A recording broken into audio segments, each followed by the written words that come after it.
Hi, this is From Ideology to Unity, Logos Legacy. Today I'm interviewing Barry Nicolaou. Barry Nicolaou is a blogger, podcaster, and corporate life coach. Barry takes an holistic approach, focusing on culture as energy and addressing issues such as creative visualization, changing our thoughts, working with the subconscious, personal fulfillment, and more. Whether it relates to personal development or business success, that's what he's about. So, hi, Barry. How are you doing? Nicholas, good. Thank you for having me here and thank you for the time zone difference. I really appreciate it. Yeah, it's kind of it can be a challenge when someone's in Australia and I'm in the UK, but It definitely is. Most of the times I'm on in the US and it ends up being a very early morning for me and a mid-afternoon over there. And here it's about 9 o'clock at night. And I believe it's just after lunch for you, is it? Or what it's time is it there in the actually UK? 10 past 10 exactly. 10 past 10. I was way off. Oh, wow. Nice and early. So thank you for having me. It's great to be here. Well, so how would you describe what you do and why you do Oh. it? Listen, I think we all get to certain points in our lives where the status quo isn't working anymore. We all have moments of clarity that are inactioned, and then we get to a position in our life that I guess we start to listen to something within ourselves that's been there all along. That happened to me in 2015, approximately 8 years ago now. And I decided to act on an intuitional feeling that I received at a cemetery of all places. I'm not sure if you've ever walked around a cemetery, Nicholas, not to actually attend a funeral, but to actually just have a little wander around the graves. And what you Hmm. find are you start doing the maths between the years people were born and when people died, and you discover something. You discover that not everyone was in their 80s and 90s when they passed. There was 20-year-olds, 30-year-olds, 40-year-olds in this cemetery, and a sudden realization of finiteness came over me, that life is not forever. We are in a position where we can live these 60, 70, 80 years if we're lucky. And I looked at my life at that point and I wasn't happy. I was unfulfilled. I mean, I was earning money, don't get me wrong. I was supporting my family, but there was a yearning in me that wasn't getting my stuff out of the things that I had inside that I wanted to communicate with the world. And and I kind of heard three words. This is going to sound esoteric. It's going to sound spooky. I felt three words, and those three words were live your life. And I don't quite know how they were communicated, and it still scares me to talk about this to date because of how supernatural it felt for me. And then I did the most obvious thing with that. I dismissed it. I didn't think anything else of it. I mean, live your life. It wasn't really anything from an epiphany point of view. It was just three words that meant nothing almost. And then I went to bed that night, and the word your was burning in my subconscious, like live your life. Don't try to live a life based on what your parents, your friends, your school teachers, your colleagues, don't live a life based on what they think. Live a life that is true to your yearning, true to what you believe to be needed in the world and that you can offer. And I didn't know what that was. I know I'd like to inspire people. I know I liked when people left my company and felt motivated. I loved that. So I just started writing at 3 a.m. in the morning about the things that lit me up, the things that truly, truly inspired me. And it wasn't meant to be a book. There wasn't meant to be chapter headings. It was just a brain dump of information that turned into a year-long affair of writing and researching and really getting enthralled in the excitement of what I was writing about. And a year later, I had this thing that looked like a book. I did put some chapter headings into it as if something's going to happen, and all of a sudden, I'm thinking, where am I going to go with this thing? Like, I know no publishers. I don't know anyone. I don't know any other authors. I know no one in the publishing industry. How does this even work? And then this is what happens, Nicholas, when you're on your path and when you're on your journey. Magic happens that you can't quite explain logically. I get this random Facebook message, right? An advert on Facebook that said, "We publish books.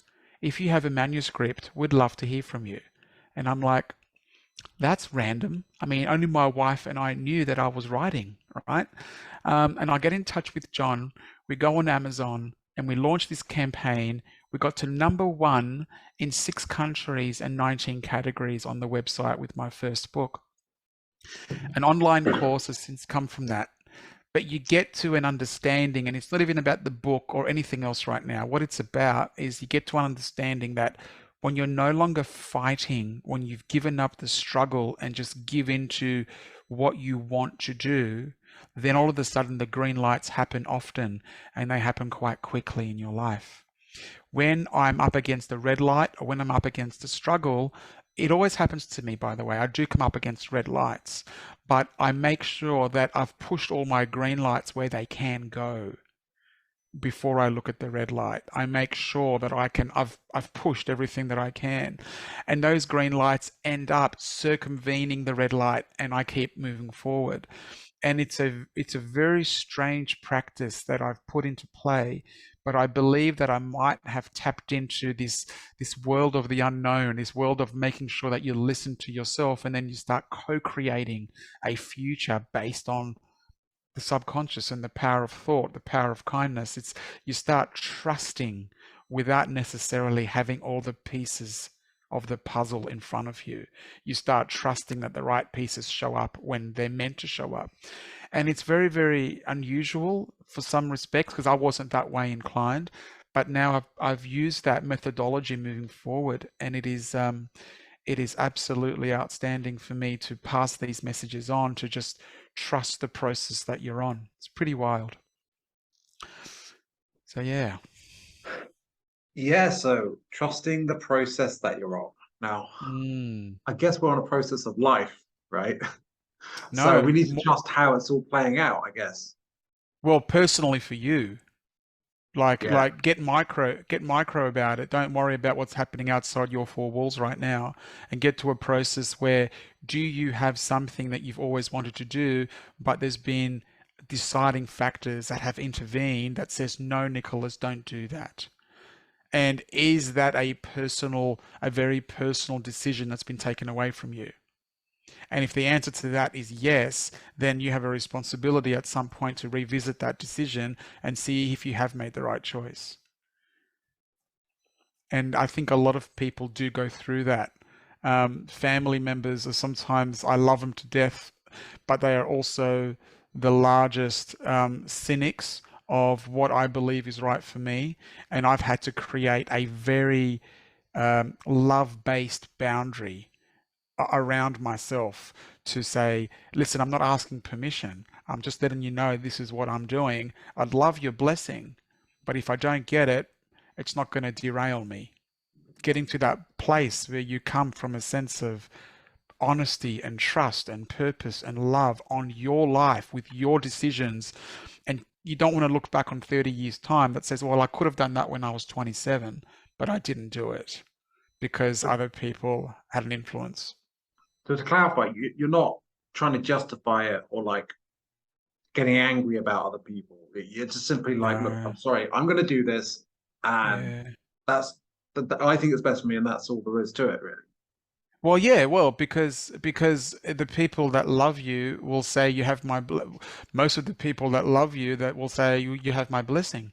The people that are coming from a fear-based, control-based mindset will say not until you jump through these 20 hoops, and then I'll let you know if that's okay after that. And it seriously comes from me, from what I've understood and from what I've gone through, being Greek and having a codependency on the family.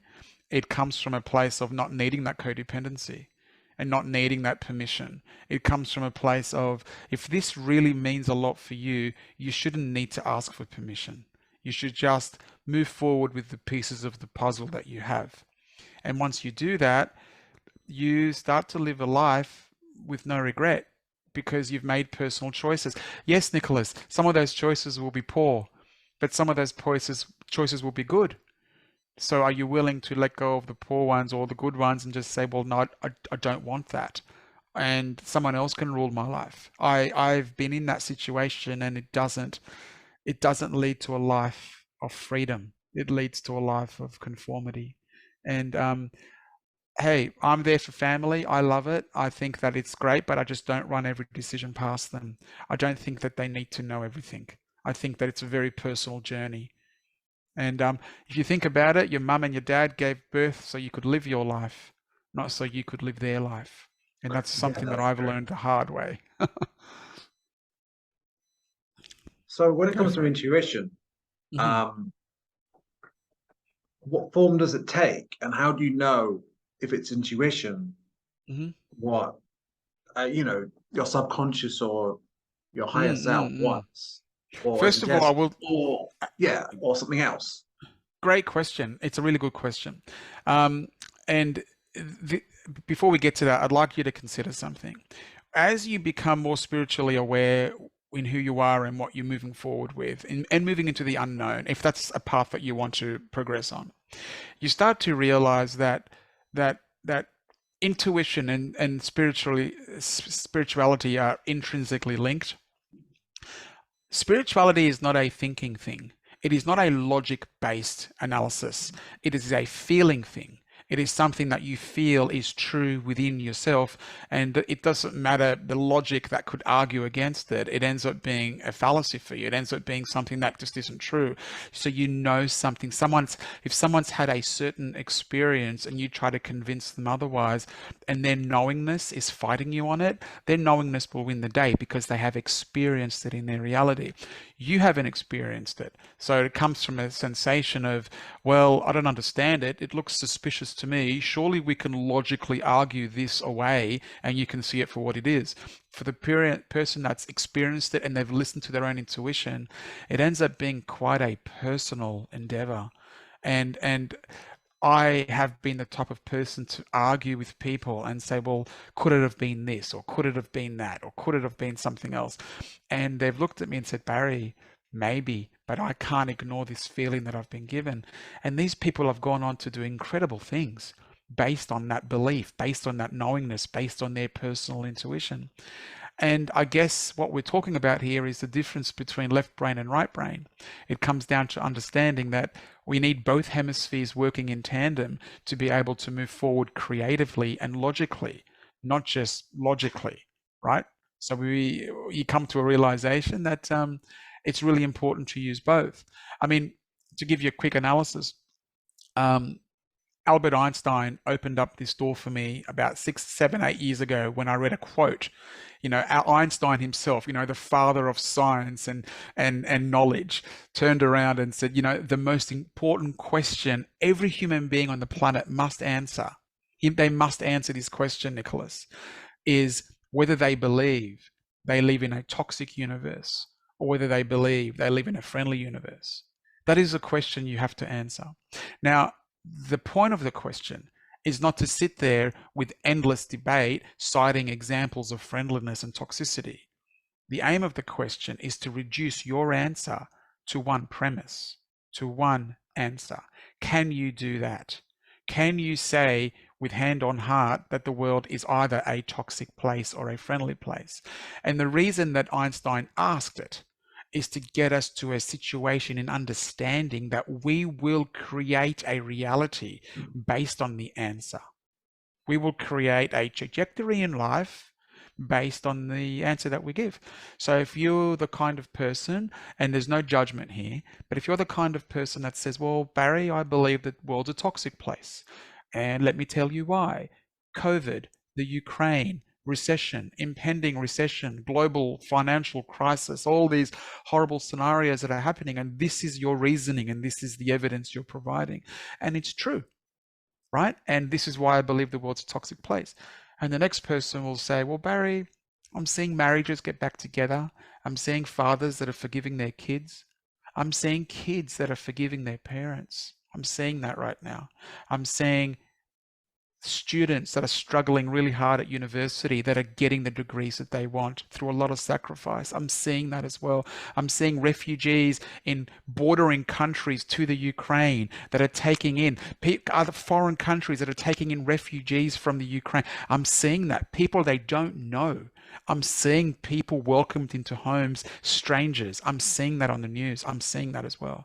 So I think the world's a friendly place because I believe in the good of the human heart. I believe that's true.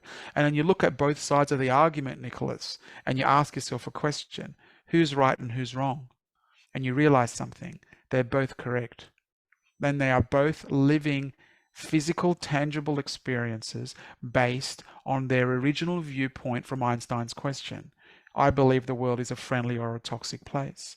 So if you can see examples in the world where the world's going downhill, you have to balance it. You can't just sit there and say it's all going this way because you're ignoring the other 60, 70, 50, 60, 70% of the goodness that's going on that you're not quite privy to, but it is happening. But it's just not being spoken of in the news, or it's not being spoken of with family circles because we're all obsessed with the fear-based happenings in the world. So when I look at my life, I look at it as a friendly world because there are people consistently hopping on the phone, hopping on podcasts and saying, Barry, would love to have you on. Where can I buy your next book? It's very interesting for me that you're writing about this stuff. And it ends up being, well, this is a friendly place. Look at what's going on around me. Now, I'm no different to anyone else. So what's changed?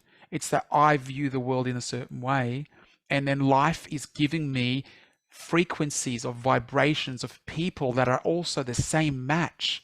So I'm living a life based on that experience. So everyone can. It's just what you give the more energy towards.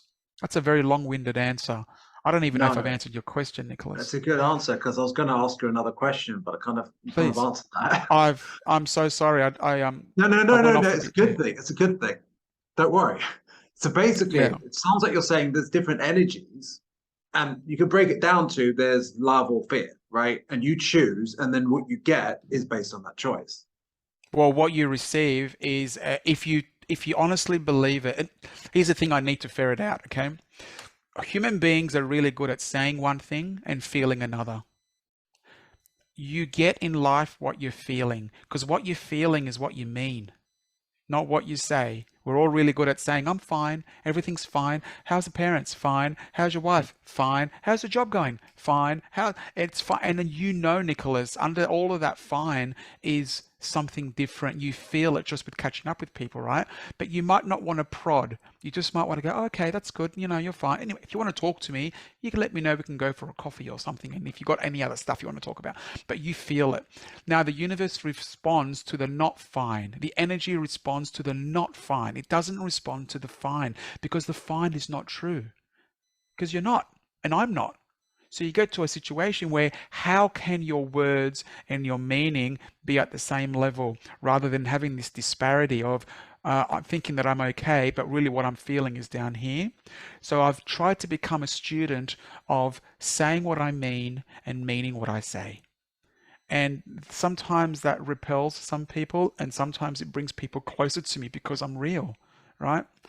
So your circles start to change, your social circles start to shift, your family dynamics start to shift because you don't have time to play in the politics of having these dual layer conversations that isn't really who you are.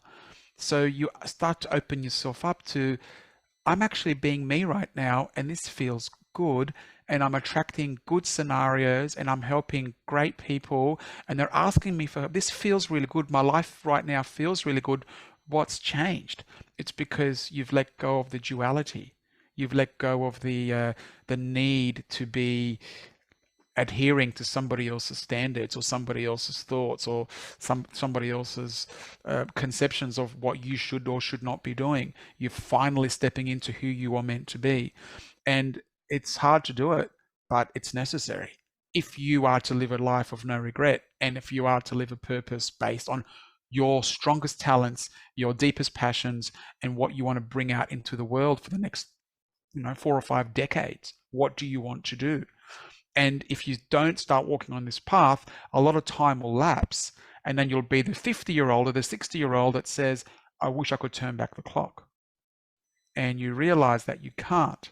So today you have the time machine. Today you're the youngest that you're ever going to be, right?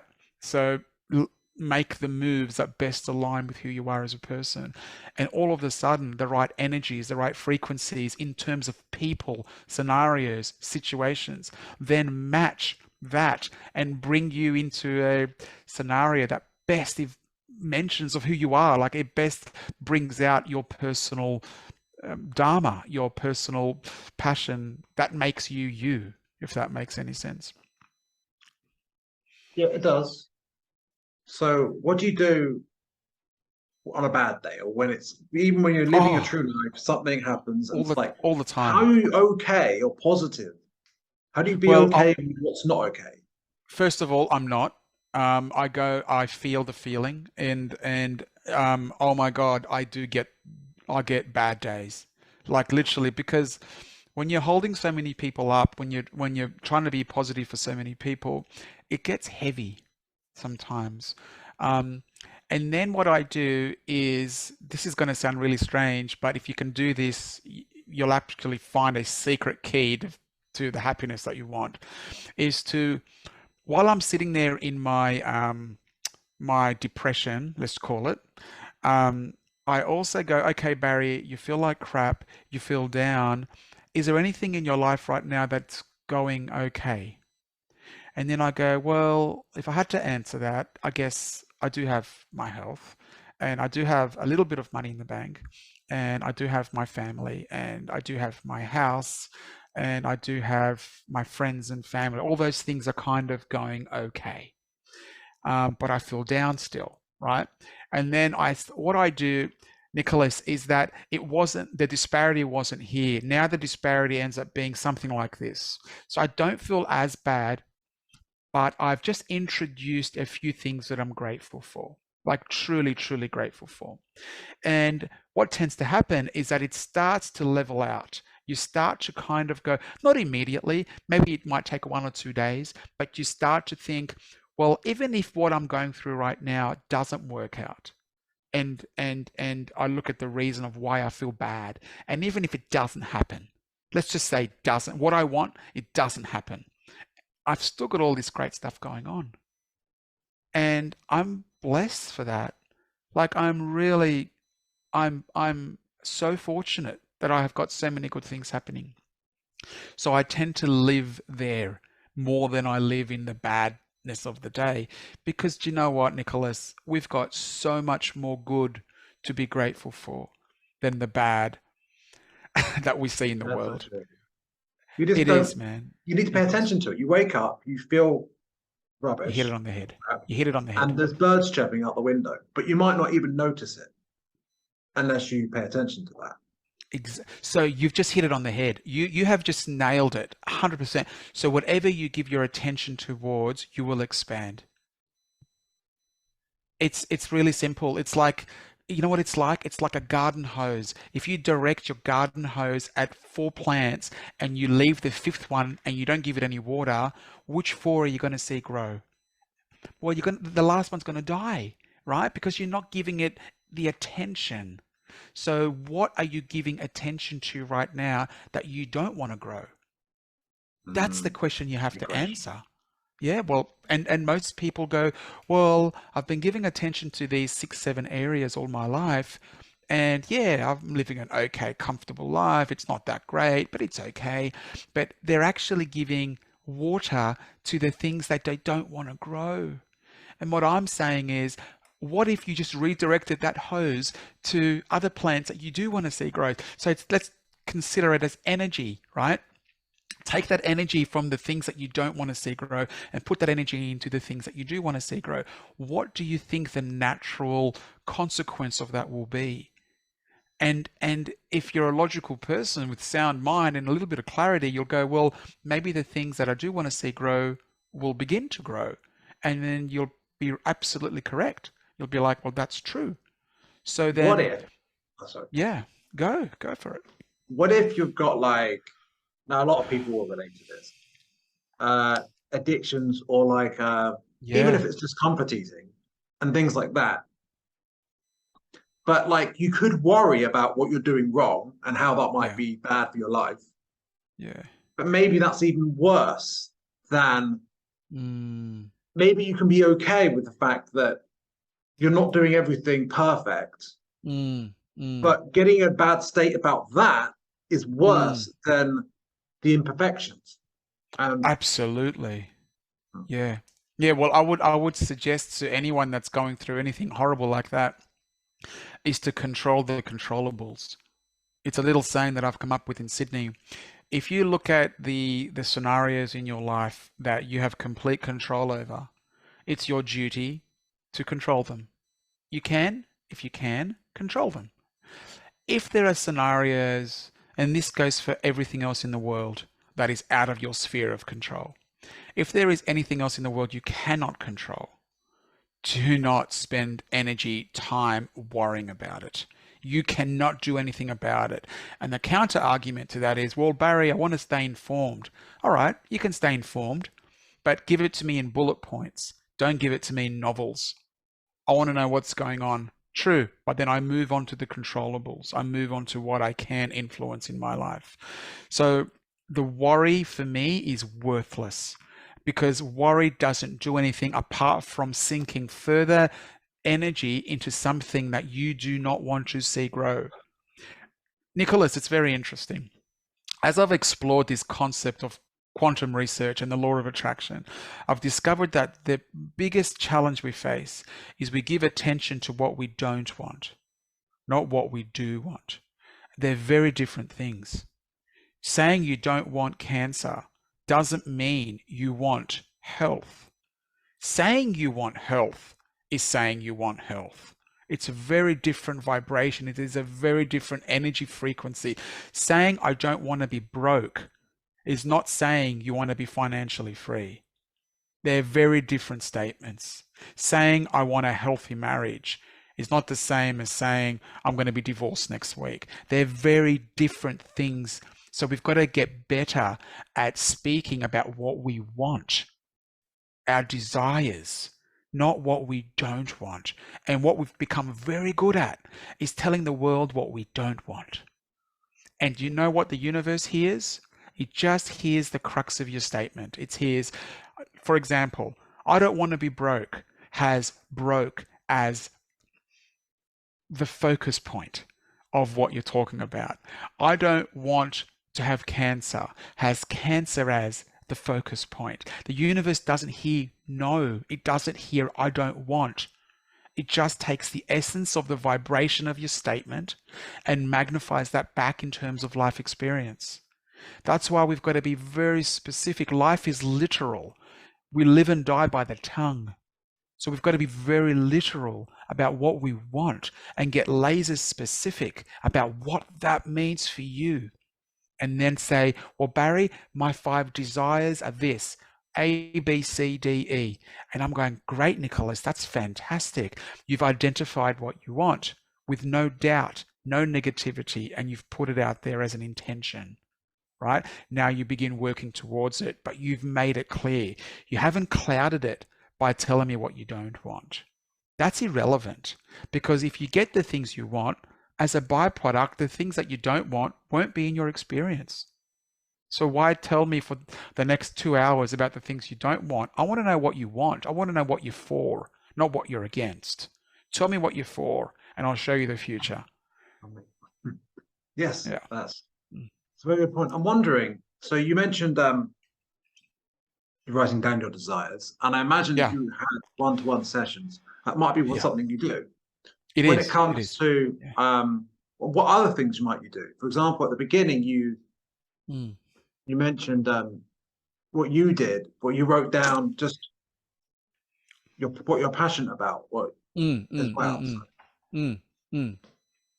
So I'll give you a little I'll give you a little six-step process, Nicholas. If you have a pen, and for anyone listening, I'd implore you to write these down. Do you have a I pen? don't have a pen, but I have a word processor. So. Okay, write this down if you can. It's a little six-step process that I use with my clients in Sydney. And what we do out of this plan is we end up having a blueprint on strategies that you can move forward with.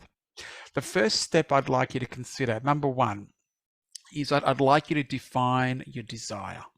That's number one. So what we mean by that is I want you to get laser specific about what you want. And if you say to me that you want happiness, I need you to identify a metric. What does that mean for you? Will it be when you get married? Will it be when you get a job that you want? Will it be when you lose 20 pounds? What does happiness mean for you? Get it down. The second step is to get into the possibility of this occurring for you. So what I do in this is I look around the world at people for examples on, is this a true thing? Are there people out there earning £1 million a year?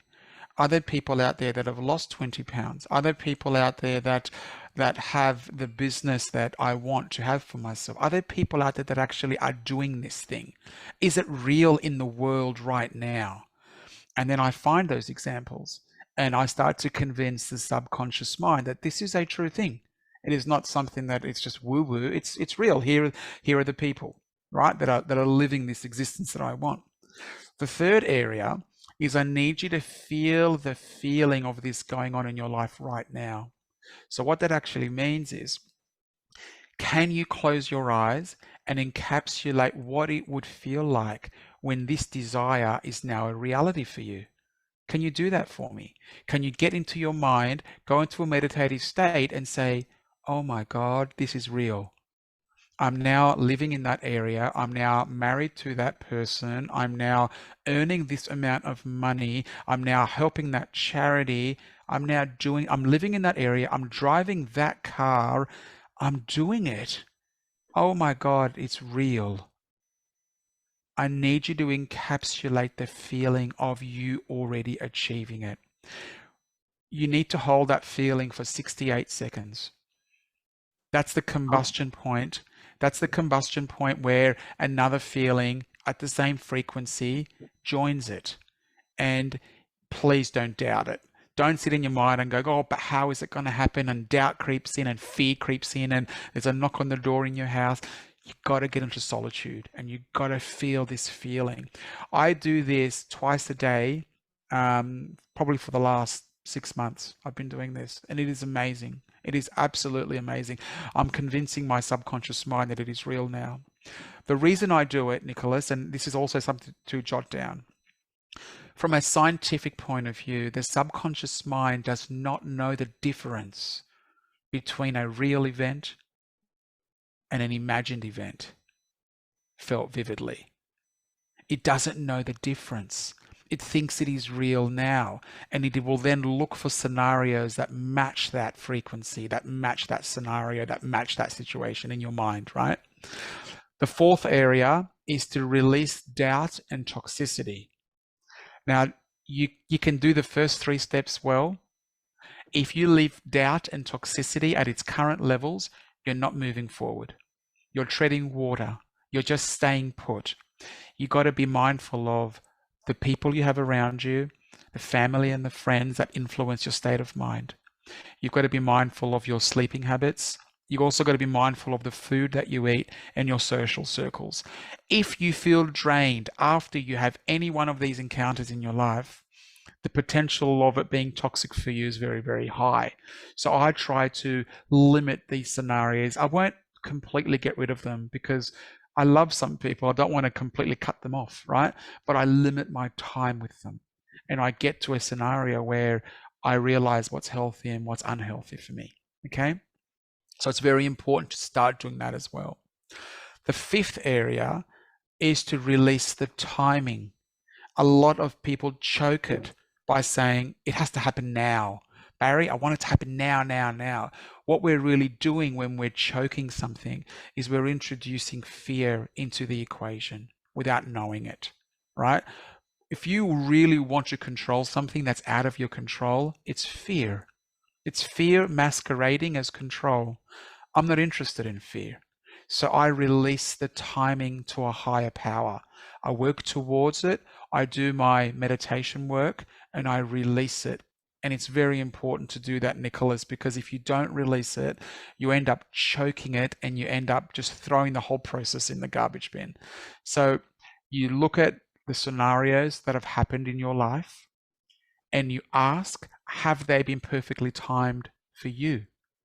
And once you answer, well, yes, they feel like they were beautifully timed for me, then all of a sudden your future scenarios can then be of the same persuasion. Your future scenarios are perfectly timed for you. So don't choke it by saying it has to happen right this second. The last area, number 6, is to embrace your new reality. Once you have achieved what you want, know that you can get bigger. Know that you can get you can actually expand what you want. It's the same energy. It is the same energy that moves the pebble, that moves the mountain. It might look like a different size. The pebble and the mountain are vastly different, but it is the same energy. It is belief. Can you believe that this is possible? And if you've achieved it in a small scenario, you're more than likely can achieve it in a larger scenario. It just comes down to how strong your belief is to be able to manifest the future that you want for yourself. So yeah, long-winded answer again. No, that's very good though. That's actually tremendously helpful for people. Yeah. So So yeah, go for it. So it's exciting. yeah, so It's pretty cool. It's pretty cool knowing that we can mold the clay. It's not entirely random.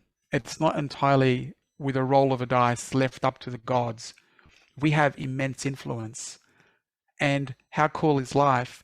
We can choose the direction we want to go in, and then we will receive tailored lessons for that direction.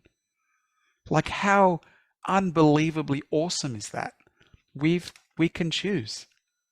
Like, no one's put a gun to your head, no one's put a gun to my head saying you must do this.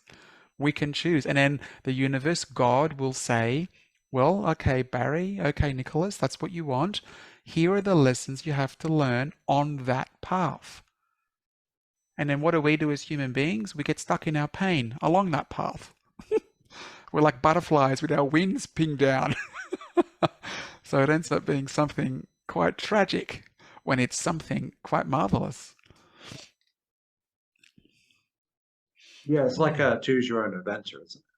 People like It it so much is, because they wish they were living that life, but instead they're not. So they just try to sort of live that life sort of on the side. yeah, precociously through other people. And Yeah. and what we're saying is, you're driving the car. There's no one else. You've got lots of passengers if you want passengers, but you've got the steering wheel, man. Like, there is no one that can tell this car to go apart from the steering wheel and the accelerator. Like, you are the driver. So where do you want to go? The car is ready. It's full of fuel. Where do you want to go? And dealing with the traffic lights and the speed humps and the roundabouts on your journey to wherever it is you want to go. But no one's in the driver's seat but you. The car represents your mind. Like, you've got this beautiful faculty and choice of thought, and then choice of direction, and then dealing with those beautiful lessons for growth along that journey. Like, this is all in your hands. You're a spark of divinity. And if we believe in God, and God created the world from nothing, He created the world from thought, then we are sparks of that. So that means that in our own smaller level, we do the same. We We're creators. create, we are creators of our own reality. And here we are, divine is looking at us going, you're making too much of your pain. You just got to find a way to move on. Like you're making too much of it. It is not, you're not meant to be stuck in it for decades. You're meant to take it as a lesson for growth and move forward with new intelligence and new data and make new decisions from that. So then there is no failure as long as you keep applying the wisdom that you've just inherited. It is absolutely a marvelous, ingenious, beautiful way to live. And it has been given to us, Nicholas, with, we haven't got forever. We've only got 6 or 7 decades to experience that frame of mind in. And what do? Spend our time complaining about the situations that we find ourselves in, which are really lessons for personal tailored growth, which is ultimately for our benefit. It becomes a Mm. little bit surreal here. Like, where is the downside? Like if anything, any downside that may exist is ego masquerading as resentment. And then the resentment keeps us in these painful moments of the past or the painful moments of people wanting to control the future for us. And once you break free of that, you realize it's a much bigger world. I've got And you something start to to, ask you, yeah, actually. I've been please, pondering this please. myself. So I interrupted you. Yeah, But please, please, basically, please go for it. so you're talking about, if the idea of failure doesn't exist. But here's the thing: the idea of Mm. success is Hmm. often viewed as something where there's certain things that are contingent upon you succeeding. If you achieve this, if you have the car, if you have this, if you have that, you're succeeding at life. It's the right, or if you do this and do that, it's the right thing to happen or the right thing to do. According to But who? exactly, but According, according to you, you're making it up. But if you don't achieve that, then that suggests that you're not enough, that you're a failure, that you've. So the idea of, so often there's a dualistic idea of success that secretly yeah. actually has the belief that you're not enough and that you're lacking. And Only so if you because talk. Sorry, Nicholas. Sorry, I'll cut you off. Go. so often we think about, even the way we think about success is actually based on Flawed. a Mm. really negative view of things. Mm. Um, and like Well, if you're we at. just view that we're already that successful, uh, we've got huge potential, we're already all of that, we're already enough, and we just got to choose whether or not we expand on that Mm. because it feels good to expand it, not because we have to. But because we can. Yeah. Yeah. Yeah. Well, it's interesting because the notion of success in Western society is often tied financially. It's often tied to a bank account. It's often tied to what you drive. It's often tied to how big your house is and where you take your holidays. It's often tied to how expensive the kids' private schools are. So people view you as successful. I've stopped tying my self-worth to an external anchor. I have nice things. I have my second book coming out soon. I drive a beautiful German car. I do these things and I don't necessarily um, need people to validate me as successful because I have these things. In the past, I used to. I used to tie my success to being financially, I guess, viewed by the outside world as quote unquote successful. So I haven't done that anymore. I've looked at, am I helping people? That's one form of success.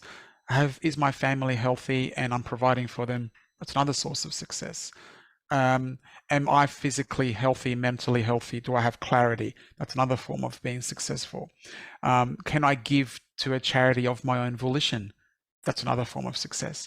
So you're living life successfully, but if the outside world, Nicholas, continually moves the goalposts as to what constitutes their version of success, you will be constantly chasing somebody else's idea of what they believe to be successful.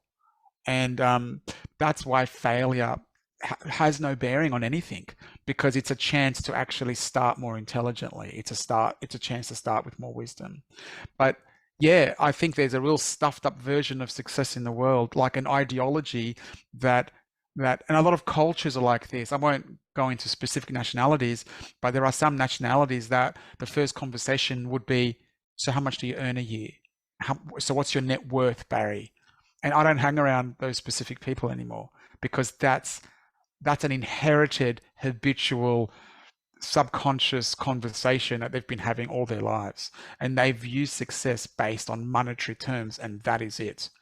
You know what, Nicholas? I know plenty of very wealthy people, and that's all they've done is chase wealth. And if I ask myself whether they're successful in their home life, the answer is no, because they've sacrificed everything for finance, right? They've got broken marriages, their kids aren't talking to them, their family, no one sends them a Christmas card, right? It's pretty horrible, but they've got a huge bank account. And they've realized as they've made this is that they've burned every other part of their life in order to chase financial success. So success just doesn't come from a monetary scenario. It's nice to have the money to do things, don't get me wrong, but it is not the only thing that exists. If you look at a successful life, it is not that. It is how do you, I think Earl Nightingale, I'm not sure if you're familiar with him in the 50s, was saying that his definitions of success was the pursuit of a worthy ideal. If you can pursue something that you feel is worthy in your life, to change something, to right a wrong that you feel exists, to fight for climate change, if you feel like that is something that needs fighting for, like that's success. That's pursuing something that you feel is worthy. But I think in the Western world, we've narrowed that to one or two things. And then we've habitually gone down a road that confirms that for a lot of society. So then no one challenges it. So it's status quo. And what these conversations that we're having, the books that are out there, the new book that I'm writing, and other podcasts that are going on, are all speaking to the fact that there are many versions of success, and we have to try and live a life that's based on love, unity, kindness, gentleness, reverence for all of life, and they are the methodologies we move forward with. And yeah, success is part of that as well. So it's exciting for me to think about it in a broad, holistic scope, not just as a very narrow vision. So when it comes to, it's what you might call a culture that has an energy to it. Absolutely. How do we change that, starting with ourselves? Everything starts from within. Everything happens in the outside world, but if you look at the reaction, it's within yourself. It's not from the outside world. So you can't control what happens to you, right? But you can control how you react to it. You can take a moment to breathe before you react. There's a moment between having something happen to you and reacting. There's a millisecond there that you can choose to interject a deep breath, or you can just close your eyes and say, right, I can fly off the handle here, or I can just take a moment to breathe. And usually once you've taken 3 deep breaths, you approach it much more logically with a calm mind, rather than reacting to every which way the world would have you react. So yeah, I don't pick, to give you an idea, I don't pick friendships anymore. I pick energy. I don't pick companies that I work for anymore. I pick energy. I always look at energy as the currency. Money is no longer the currency. Energy is, and I spend it as best I can with those that I will make an impact in with the most. So it ends up being a beautiful symphony of the right people with the right scenarios that align with my energy, and then I'm giving back that same vibration. All of a sudden, we both lift, we both go up. But if I catch up with someone and I feel that they're not honest with me, I feel that I leave their company just a little bit down. And I can choose whether they need assistance or they need assistance, and they say, Barry, can you help me do this or do that? Or if they don't want any assistance, that's fine as well. But you choose your catch-ups. You end up choosing your catch-ups quite specifically in the future. So yeah, Because you're taking care of yourself. I mean, well, and everyone else are kind of if you are, then you can help others, right? exactly. Whereas if you're Like not, you can't. I had a post on Instagram a few days ago, and it's one of the quotes in my new book, and it said, I have learned the lesson in 2022. I've learned the lesson that I cannot be kind to everyone else and remain hard on myself because I can't give away what I don't have. If I'm not first kind to myself, how on earth can I give it away to others? How can you give me 5 oranges, Nicholas, if you don't have 5 oranges to give me? You don't have them. How can you give them to me? So what ends up happening is that people that offer kindness, that are hard on themselves, or really don't like themselves deep down, it's very short-lived. They end up having to keep trying to be kind to people, whereas people that are kind to themselves give kindness as a way of being, as a way of living, not because it's something that makes you feel good momentarily. It is a way of living. It is a language that you are now speaking internally, that you are speaking to everything else, to everyone else. And it ends up being in unity. There's no polarity inside yourself anymore.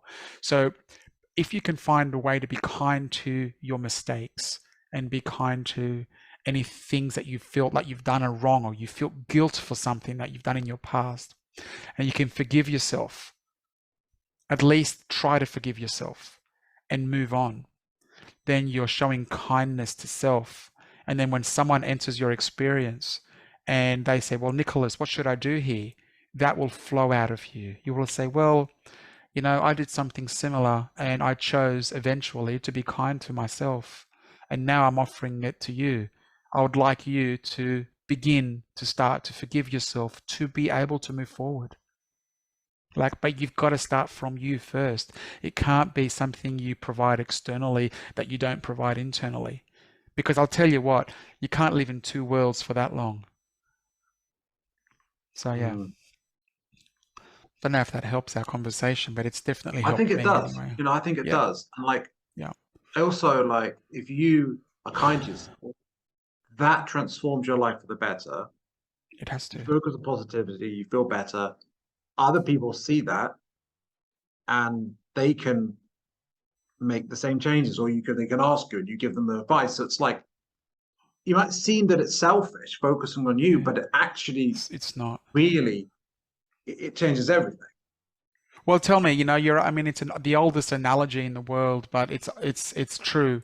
You know, you go and you're on an aeroplane, and and this thing is going down. It's about to land in the water.